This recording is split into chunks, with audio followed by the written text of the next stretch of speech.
Meta Smart Glasses connection drops during calls. Step 1. Check proximity and environment.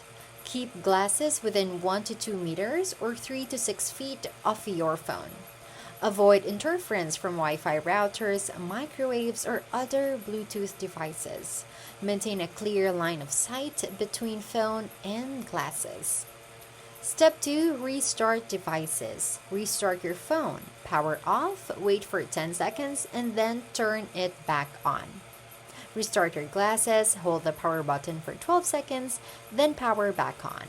Open the MetaView app to reconnect. Step 3. Update software and firmware. Update MetaView app via your App Store. Update firmware in the MetaView app and you should keep glasses charged and connected to Wi-Fi.